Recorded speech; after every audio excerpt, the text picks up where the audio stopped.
Hello, hello, hello, and welcome to English Learning for Curious Minds by Leonardo English, the show where you can listen to fascinating stories and learn weird and wonderful things about the world, at the same time as improving your English. I'm Alistair Budge, and today we are going to be talking about Apollo 13. It was meant to be the third manned space mission to the moon, a routine scientific journey, and for the first 2 days, pretty much, everything went to plan. But 56 hours after liftoff and 330,000 kilometers from Earth, a defective oxygen tank exploded on board, destroying Apollo 13's main life support and propulsion systems and leaving it stranded in space. It would become an epic story that captivated the nation, a story of heroism and bravery, of quick thinking and hope against all the odds.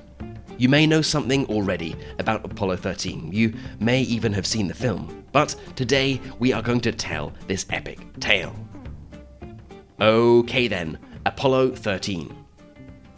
In 1961, the US President John F. Kennedy set the American nation an ambitious goal: to land the first humans on the moon and bring them safely back to Earth before the end of the decade. This resulted in the Apollo program, which achieved its goal of landing humans on the moon with Apollo 11 in 1969. Although Kennedy's challenge was fulfilled when Neil Armstrong and Buzz Aldrin took one small step for man, one giant leap for mankind, NASA hoped to use the remaining spare rockets that had been contracted for the program to make a grand total of 10 manned moon landings. Apollo 13 was meant to take advantage of the newly developed precision landing techniques used by Apollo 12 to land on and explore parts of the moon. Tasks were to include taking photographs of potential future landing sites, as well as surveying work, deploying a lunar experiment package to gather samples, and improving astronauts' capacity to work on the surface of the moon. It was purely a fact-finding mission, a mission to go and collect information about the moon. In fact, Apollo 13's motto, Ex Luna Scientia, means from the moon, knowledge. The men chosen to go on this mission were 3 experienced astronauts. The mission commander, the captain if you like, was the highly experienced James A. Lovell. He was the oldest of the group, 42 at the time, and had already clocked up over 572 hours in space. Lovell had previously flown other NASA missions, including Apollo 8 in 1968. Apollo 8 was the first crewed spacecraft to orbit, to fly around the moon. Lovell's experience and cool head would prove crucial, essential, later on in the mission. There were 2 other astronauts on the crew, both responsible for different parts of the spacecraft. The command module pilot of Apollo 13, with the role of navigator, was the 28-year-old John L. Swigert. Swigert was originally only part of the backup crew. He was only chosen for Apollo 13 after another member of the crew was exposed to rubella, an infectious disease. The command module, by the way, was the part of the spacecraft which housed the crew, the equipment for re-entry into the Earth's atmosphere, and the operation systems for the spacecraft. You can think of it as a sort of headquarters or HQ of the spacecraft. Behind the command module, at one end of the spacecraft, was something called the service module, which was a bit like a storeroom. It was unpressurized and contained things like the fuel cells, oxygen, hydrogen, and life support supplies. Pretty much all of the supplies that were needed for Apollo 13 to function. At the other end of the spacecraft was the Lunar Module, the bit that was designed for landing on the surface of the moon. In charge of this part of the spacecraft was the youngest member of the crew, the 26-year-old Fred W. Hayes, who had the role of Lunar Module pilot. When the Apollo spacecraft reached the moon, the Lunar Module would detach and take 2 astronauts down to land with its own dedicated power, water, and oxygen supplies, while the 3rd crew member would remain in orbit around the moon in the command module. Let's not forget that the spacecraft crew were assisted by a large and dedicated team back on the ground.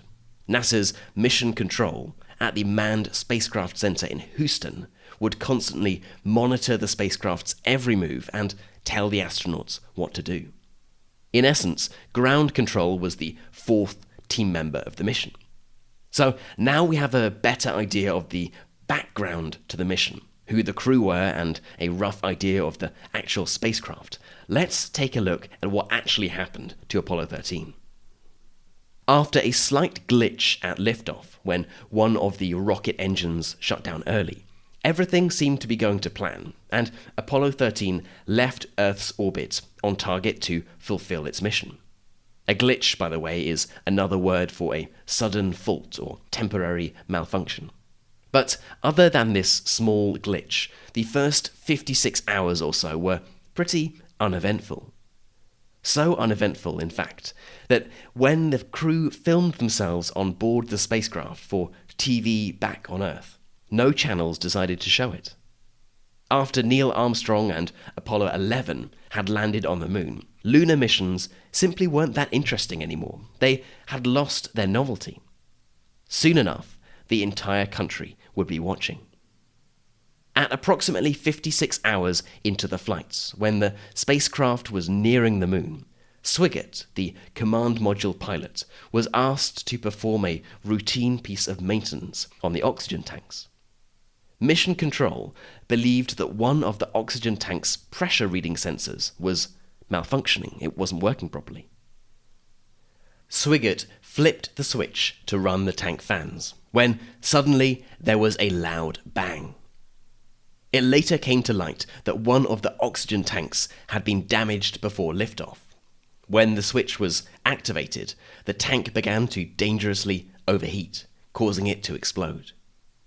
Alarmed, but as of yet unaware of the seriousness of what had happened, the crew uttered those immortal words, "Houston, we've had a problem." The Apollo 13 film, if you remember it, used a little artistic license here, changing "we've had a problem" to "we have a problem." On a language level, using the present tense makes it sound more dramatic, whereas what he really said was, "we've had a problem." He was simply being practical and direct, explaining what had happened. In the moments that followed, the crew and the team at Mission Control got to work trying to establish what exactly had happened, running checks and consulting the ground team's backroom specialists. Power to the propulsion system began to drop considerably, and 2 out of the spacecraft's 3 fuel cells read as being completely out of power. Apollo 13's fuel cells needed oxygen to power the spacecraft, and oxygen tank number 2 was reading empty, while tank number 1 seemed to be losing pressure.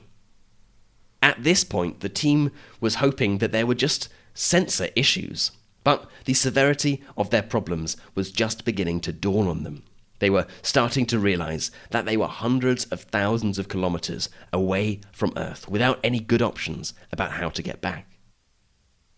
Lovell reported seeing gas pouring out from the spacecraft as he looked out the window. It was now very clear that this was much more than just a sensor problem. As Tank 1 lost more and more oxygen, it became apparent that very soon the last working fuel cell would cut out too. At approximately 330,000 kilometers from Earth, Apollo 13 was about to lose all of its life systems and power. It was clear that they wouldn't be able to make it to the moon. Their only focus was on getting back home, getting back to Earth, alive. Quick thinking was needed, as the mission abruptly changed from a lunar landing mission to a rescue mission. Soon, the command module would be unable to keep the crew alive in space. It would very shortly run completely out of power and oxygen. But The command module was the only way the crew could re-enter the Earth's atmosphere. It had a thick heat shield, radios, parachutes, and everything else that was required to get back to Earth. They couldn't re-enter Earth in the lunar or service modules. The command module was the only way they could get back home, but it was about to run out of all of its life supplies unless something was done. The crew managed to isolate the command module's spare oxygen tank and its batteries so that they could conserve power and oxygen. As they were still uncertain as to what had actually happened, Houston, Mission Control back on Earth, did not want to risk trying to use the last bit of remaining power to abort the mission and turn straight back to Earth. There were worries that the service module's main engine could be damaged or that there simply wouldn't be enough fuel to get back. The plan was to move the astronauts into the Lunar Module, while they essentially switched off everything in the command module to conserve as much oxygen and energy to get back to Earth. The spacecraft would then do something called a free return trajectory and loop around the moon back towards Earth. Once the crew reached Earth, they could then return to the command module and start re-entry into the Earth's atmosphere. Just to reiterate that, at the time of the explosion, the spacecraft was heading towards the moon, away from the Earth. Instead of turning back towards Earth, which would have used more energy, they decided to continue all the way looping around the moon, using the gravitational pull of Earth to bring the spacecraft back home. It was a bold plan. Remember, the Lunar Module, where the astronauts were now squeezed into, had only been built to carry 2 members from the moon's orbit to the moon's surface and back to the command module, a distance of less than 100 kilometers. It wasn't meant for any sizable space travel of any serious length. Frantically, NASA's team on the ground got to work crunching figures and trajectories, while trying to come up with ways of how they could make the limited power and water supply last until re-entry. While the Lunar Module had just enough oxygen to keep the crew alive, with the command module in hibernation, they risked running out of water. Water was not only required for drinking, it was also essential for cooling the equipment on board. Normally, the command module would produce water as a byproduct of its hydrogen and oxygen fuel cells. The Lunar Module did not. Water was therefore rationed to 200 milliliters per person per day, and power consumption was cut to a minimum, even requiring them to turn off their guidance computer. The 3 men were floating in a tiny container with barely anything to drink, while the temperature was just above freezing point. While they had enough oxygen, they soon began to have a problem with carbon dioxide buildup. Normally, carbon dioxide would be removed from the cabin air by canisters of special pellets, but as the Lunar Module was only designed for short-term use, they were soon all used up. After a day and a half in the cramped Lunar Module, the CO2 levels had become life-threatening. The command module had a supply of extra canisters, but they were a different shape and size to those used in the Lunar Module. Frantically, the ground support team got to work on creating a workaround, using the same materials that the astronauts had access to on board. NASA came up with a fix using manual covers, tape, and cardboard, amongst other things, and then talked the crew through building the adapter step by step. Imagine the frustration and difficulty of calling up the IKEA helpline asking how to assemble a cupboard, but the difference being that here you don't have the right parts, you are calling on a very bad telephone line from 300,000 kilometers away in space, and it is literally a matter of life and death. Thankfully, it worked, and the CO2 levels started to drop as soon as they installed the completed improvised canister. With most of the module systems switched off, Temperatures had plummeted to just 3 degrees Celsius. The crew were uncomfortable, cold and cramped, but they were alive and headed home. Or at least they were now headed in the direction of Earth. But actually getting to Earth, getting home safely, would be no mean feat. At 133 hours into the spaceflight, Houston asked the crew to fully power up the Lunar Module in preparation for bringing the command module back online. The team wanted to make sure that they had enough time to work through restarting the system. An Apollo command module had never been shut down and restarted in space before. Plus, the power was limited, and the team on the ground would need to figure out the best way for the quickest restart. Thankfully, the crew were able to implement the new procedures and restart the command module systems without too much difficulty. Not only did this raise the cabin temperature, making it more hospitable for the crew, but it also meant that the guidance computer was back up and running. As Apollo neared the Earth, 2 more minor adjustments were needed to correct its course. Around 200 hours into the mission, the crew they cast off the service module. They could have done this earlier in theory, but the service module covered the command module's heat shield, and NASA was uncertain of the consequences of leaving it exposed in space. And remember, it was in this part of the spacecraft, in the service module, that the oxygen tank had exploded. As the crew jettisoned the service module, they got their first chance to look at the damage. They discovered that an entire panel of the module's exterior had been blown off.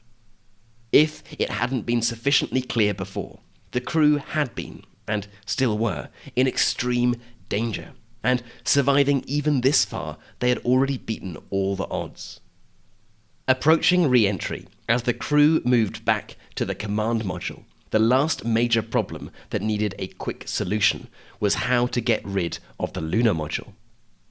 On normal missions, the Lunar Module would be jettisoned over the Moon when the command and service module was in lunar orbit, and the astronauts had safely returned to the command module spacecraft after their moonwalk.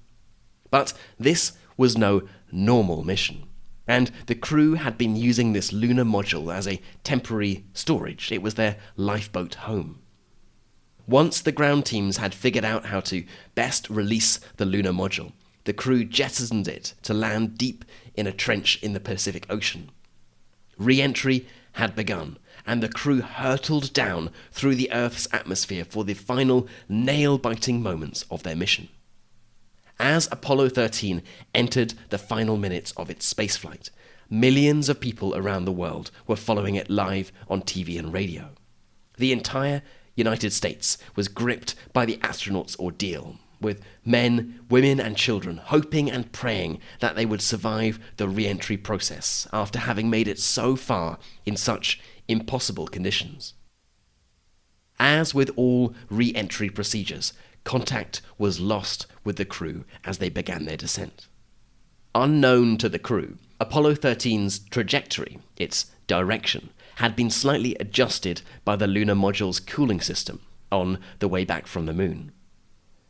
This meant that when Apollo 13 re-entered the Earth's atmosphere, its angle of descent caused it to spend more time than expected at higher atmospheric levels, where slowing down takes longer. Instead of the usual 4 minutes of radio blackout, there was no contact with the crew for 6 whole minutes. This was an extremely tense moment on the ground. Some people even thought that the command module's heat shield had failed. The crew eventually splashed down in the Pacific Ocean, near American Samoa, where they were recovered by American military ships. All 3 crew members were alive and well, although Hayes was suffering from a urinary tract infection, probably due to the lack of water. After a night on the recovery ship, they then flew to Hawaii, where they were awarded the Presidential Medal of Freedom, the highest civilian honor, by President Richard Nixon. Little known to the Apollo 13 crew, the entire country and really much of the world, had been following their progress and praying for their safe return. In America alone, over 40 million people watched the Apollo 13 splashdown on TV. The crew and their perilous journey made headlines around the world. Lovell went on to call the Apollo 13 mission a successful failure. While they were evident failures, the crew was saved by the unprecedented cooperation between the ground team and the astronauts. Not to mention the crew's nerves of steel and professional training that allowed them to continuously focus and work, even under the extreme pressure of being in a protracted and extended life or death situation. The Apollo 13 rescue mission highlighted the risks of manned space travel, and combined with decreasing public interest in the space program and huge budget cuts, the Apollo program was cut short, ending with Apollo 17 in December 1972, when Eugene Cernan became the last human to walk on the moon. The story of Apollo 13 might be a lesson to us all about the dangers of putting humans in space, but it is also one of hope and inspiration, of perseverance, of resourcefulness, of teamwork, of the importance of staying calm under pressure. And it's no surprise that it is often referred to as NASA's finest hour. Okay then, that is it for today's episode on Apollo 13. I hope it's been an interesting one, and you've learnt a bit about what actually happened during the ill-fated spaceflight and the story behind the crew's miraculous survival. As always, I would love to know what you thought about this episode. Do you think we will see humans on the moon again in your lifetime? What about colonizing Mars? Is this just a dream, or will you live to see humans on Mars? And if you could take a trip to space, if money was no object, would you do it? I would love to know, so let's get this discussion started. You can head right into our community forum, which is at community.leonardoenglish.com, and get chatting away to other curious minds. You've been listening to English Learning for Curious Minds by Leonardo English. I'm Alistair Budge, you stay safe, and I'll catch you in the next episode.